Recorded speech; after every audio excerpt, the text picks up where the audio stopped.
Hi, Hamish. How are you? I'm very well, thank you. How are you? Yeah, I'm fine too. Thank you. Well, you've released your new album, A Firmer Hand. Um, I read somewhere that the recording actually, well, there were some few songs recorded, during the Angel Numbers sessions, right? Well, so that's almost right. I would say there was one song that was written Oh, written. about the time of Angel Numbers, but it was never recorded. And when it was written, I sort of knew that it didn't quite fit the bill for Angel Numbers. I knew that it wasn't going to sit very comfortably with the songs on Angel Numbers. How So come? we What wasn't working then with the song? What was different than well, from? I would say so. It's a song called Questionable Hit, which appears on A Firmer Hand. And I would say it wasn't necessarily it wasn't the musical tone necessarily. It was more the attitude of the song and it was the lyrical content. I thought it was maybe a little bit, it was quite sort of bitter and quite, let's say, cutting. And yeah, an altogether different attitude. So I felt it maybe didn't fit with Angel Numbers. Which I think the band and I always thought of it as a slightly softer album, and A Firmer Hand is certainly a harder album than that. So it fitted much more comfortably on A Firmer Hand in the end. How come when did you write this song? I mean, a questionable hit. What sort of mood were you in? Was it explainable that the lyrics turned out differently? Well, it's a funny thing. Sometimes when you sit down to write a song, you don't always know what shape the song is going to take. You can sit there with the sort of blinking cursor in your face, or you can sit there with a blank piece of paper. And I've had the experience, and I know a lot of songwriters share the same experience, that it's not necessarily an active process. You're not necessarily trying to write a song about anything in particular. You're just hoping a song sort of bubbles up and sort of rises to the surface and makes itself known. And so it wasn't necessarily that I knew I was in a Mm. particular mood. I No, but I wasn't. mean, I don't think I was in an embittered mood, but it certainly came to sound like that. yeah, but sometimes in hindsight, when you analyze your lyrics or your songs, then maybe you can, maybe you could say, well, maybe that was the explanation. Now in hindsight, do you have an explanation, or was it just? I would say that, I mean, Questionable Hit, I would say it's a song that's quite clearly about working in the music industry, as sad as that sounds, and as boring as that may sound. But, when you start off as essentially an independent musician and like I did all the way throughout my 20s, I was performing ostensibly as a solo singer-songwriter. And really, I was the master of my own destiny for a lot of that time. And the music was, as much as I was deeply passionate about it, it was also, for a lot of my life, it was recreation. It was something that I did for fun. And when a certain degree of success lands at your feet, I was obviously always going to run with that. But there are discontents that arise and difficulties and stresses that make themselves known. And Questionable Hit sort of tackles those head on, but it doesn't do so with any sort of virtue or any grace. It's very much it's a petty diatribe, and it's a venting sort of song. So it's not the prettiest sort of song. It's one of the uglier songs on the record, I would say. But that's what came to define the record as a whole. Like the album as a collection of songs is a collection of songs that sort of, it was a warts and all approach. I decided to let all of the darker corners, I decided to sort of shine some light on some of the darker corners of my life and yeah, vent some grievances. And so as much as I might have been in a bad mood, I'm very glad I wrote the song, and I'm glad all of the songs on A Firmer Hand have been given the chance to sort of breathe the fresh air. Was it hard to look for those memories or maybe feelings, or did you have to relive certain moments, or? Yeah, I would say I wouldn't say it was hard necessarily. But as far as my songwriting has always gone, it's always been autobiographical. I've always been a sort of diaristic writer.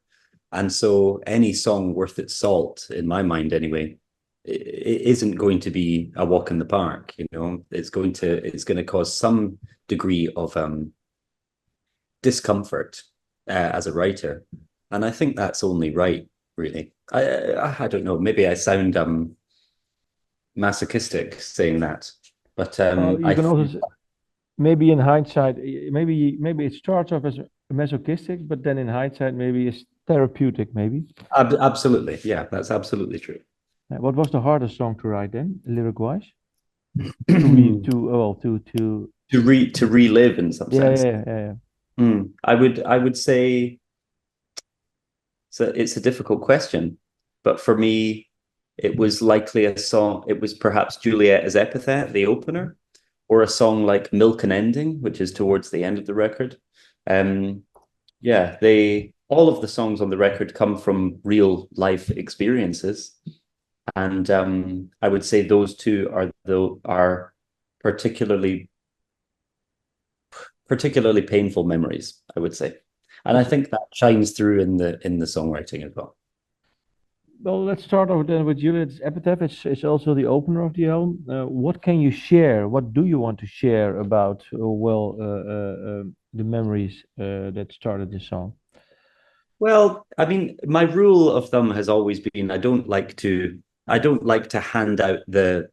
explain any of my songs really. Hmm. I think the power of songs generally is people can take what they will from it without being I don't like to hold people's hands through their experiencing of my music.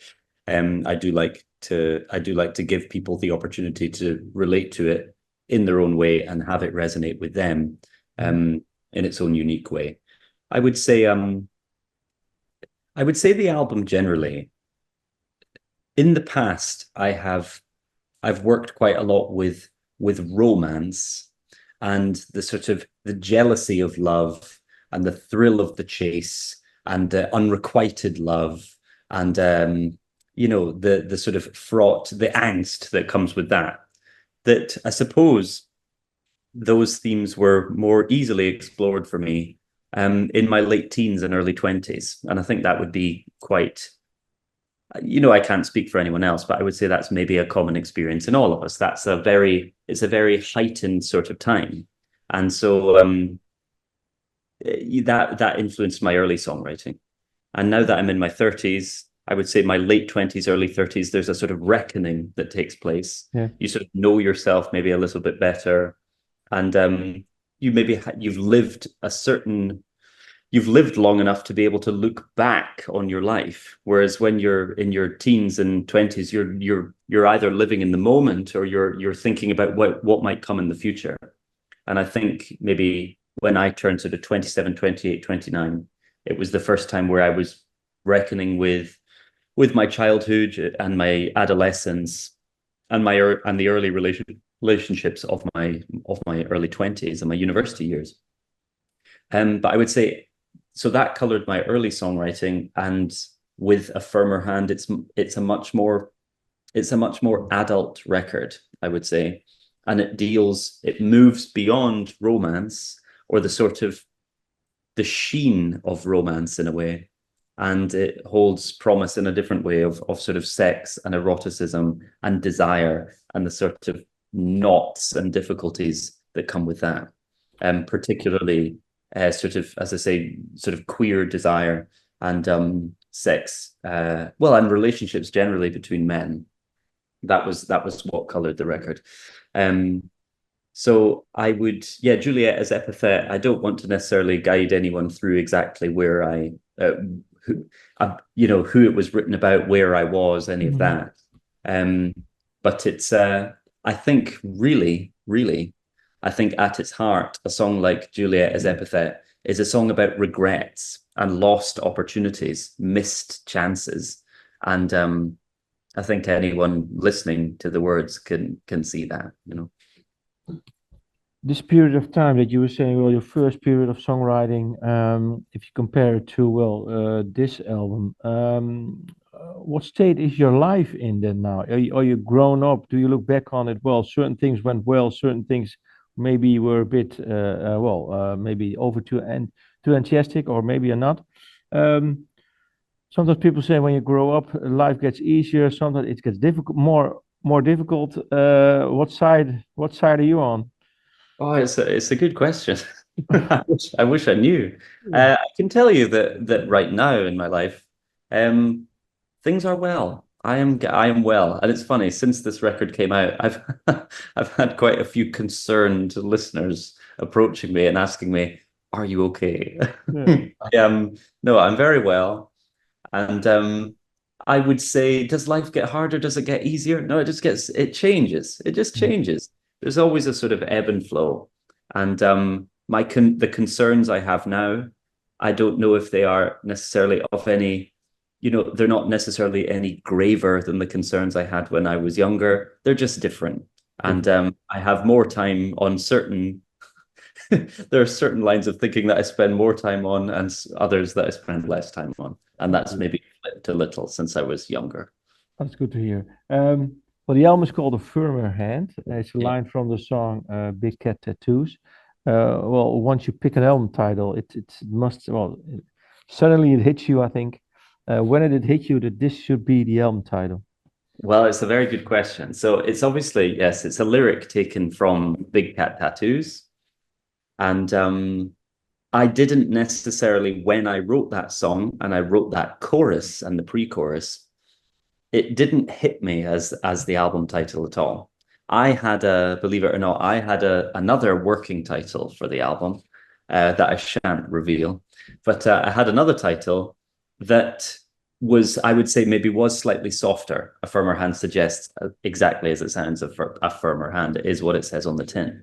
I had a slightly more, let's call it, romantic title for the record. And it was Andrew Pearson, my guitarist and co-songwriter and collaborator. He looked at that lyric and he said, a firmer hand. I think we could write an album that's called A Firmer Hand, whereas he said we might struggle to write an album that had the other title. Yeah. And I said, okay. And it's funny because without that little push, the album might have been quite different. And there are actually many points at which I felt there was a sort of, I don't know, a guiding light or a gentle nudge from the world, from people, from different interactions. There were, I would say, a collection of small moments that I remember as being, oh, if that hadn't happened, A Firmer Hand might be quite different.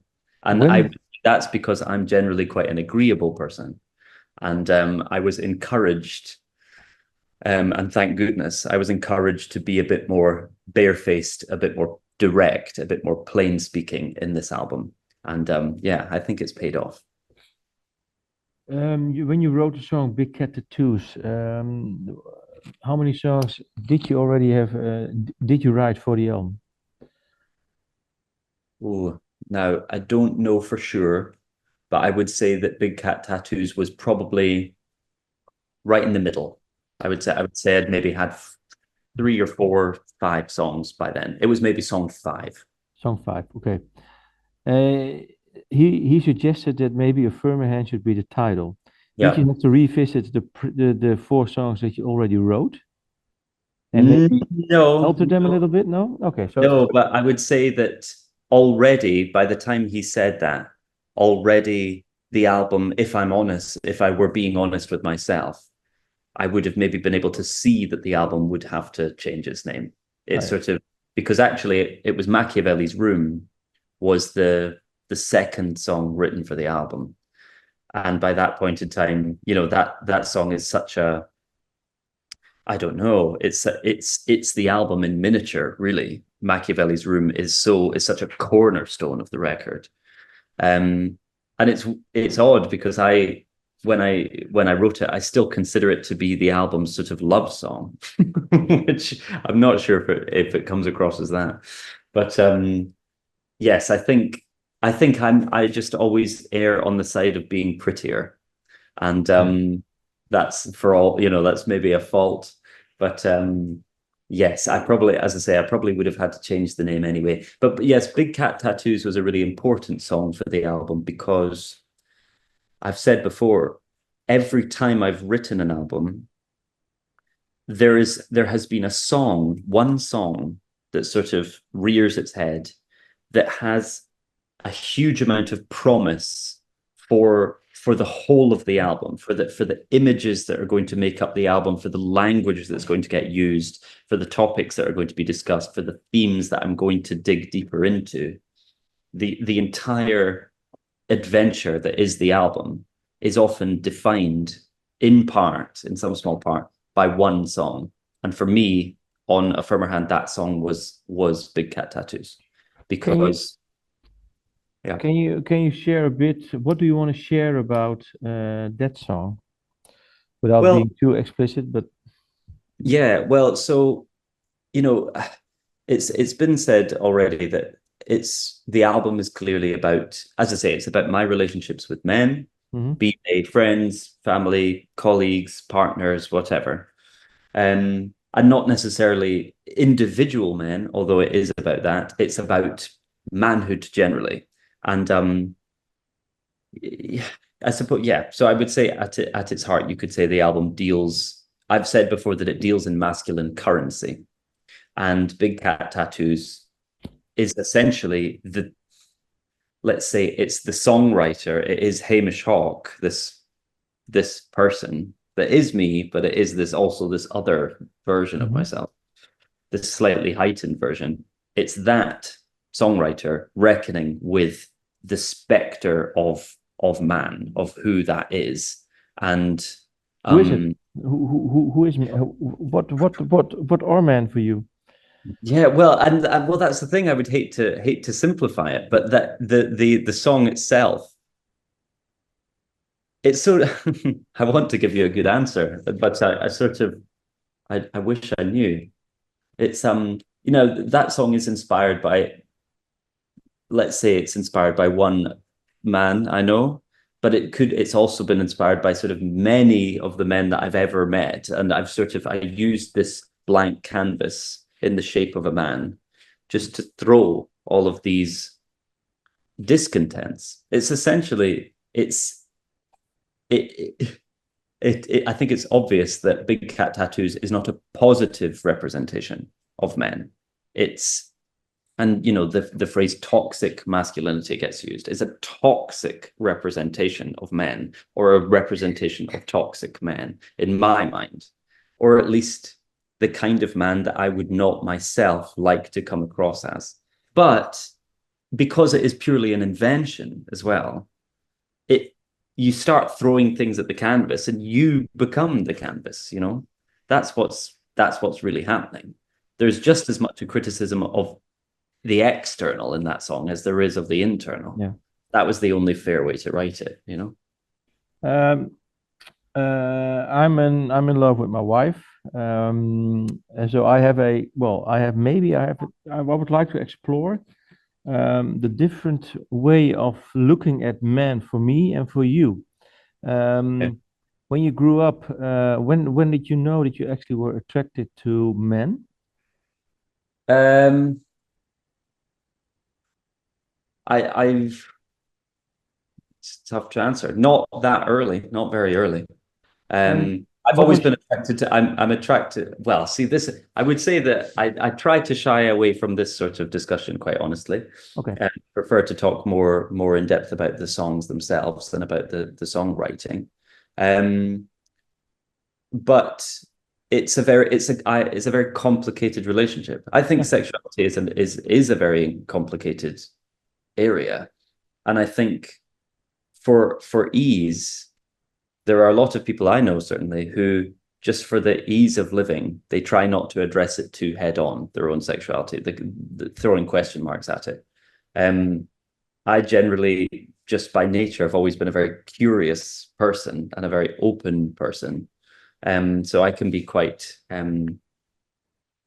yeah, I throw question marks at absolutely everything. Well, the thing Um, is, if you are, for example, I think it's harder to have a really easygoing. I mean, it's easier to have an easygoing relationship with someone, male, women, Yeah. if you are not attracted to them. For example, um, my wife. Well, we have been together for 25 years now, and if I have a conversation or a relationship with a woman that I'm not attracted to, then it's much more easier.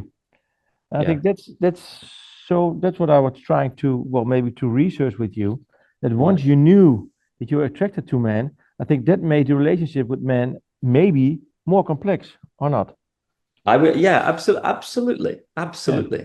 Um, there's a songwriter who I adore, Stephen Merritt, the lead singer and principal songwriter of the band The Magnetic Fields, Hmm.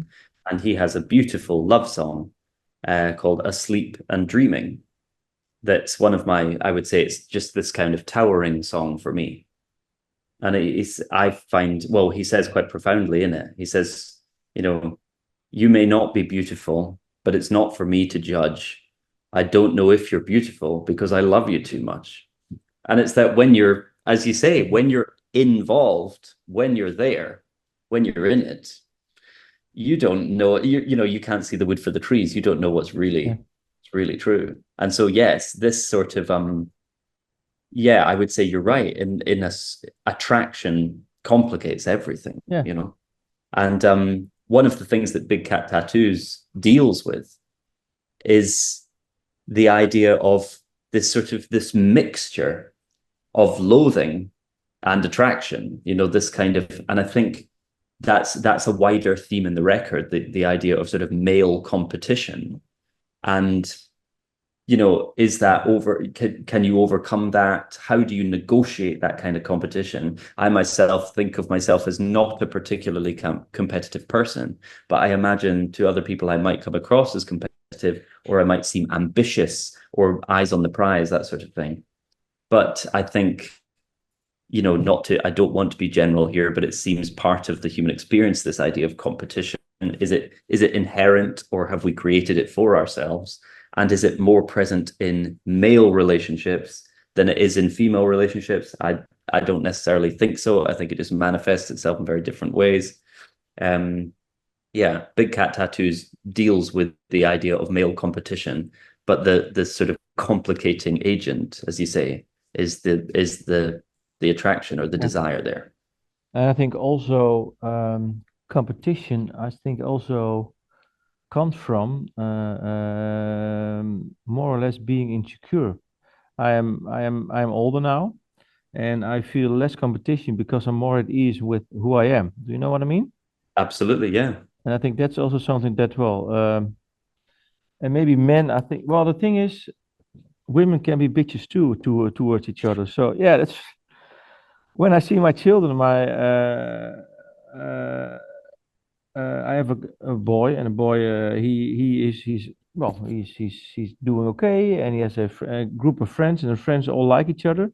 But with little girls, I mean, 10, 12, 15 years, they can be nasty too. So I don't know if it's specifically for male or not, but um, there's one thing that you say, growing unwillingness to compromise.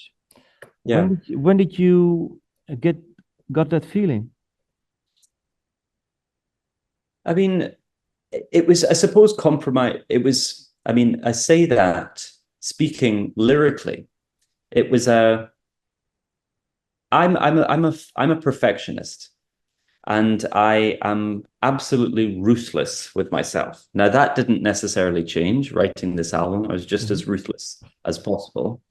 Um, but my sort of attitude towards the songwriting changed. I've worked in vagaries in the past, and florid and fanciful language, because I enjoy florid and fanciful language. I enjoy language generally, and I enjoy exploring the sort of nooks and crannies of language. Um, but I wanted to be uncompromising in the sense, uncompromising with myself, and not allow myself little flights of fancy, or sort of, little misadventures to brighten things up, or to muddy the muddy the waters or sort of blur the edges of the music. It was as uncompromised. I knew, as I say, when I wrote Questionable Hit and then I wrote Machiavelli's Room, I knew that there was a theme, there was a set of images there that were wanting to make themselves known. And the songwriter responsible for Heavy Elevator or Angel Numbers might well, the sort of younger songwriter might well have come forward and say, maybe dial that back, polish it up, and put it back out there for public consumption. And A Firmer Hand became an exercise in me not allowing myself to do that and being uncompromising in the subjects I was dealing with, uncompromising with my own personal life. And so when I talk about a warts and all approach or an unwillingness to compromise, it was not for, it was a test. I was testing myself. But then as soon as you start doing that and you start pushing yourself to just be more and more honest and more, as I say, blunt, plain speaking, earnest and sort of authentic, then that bleeds into your life.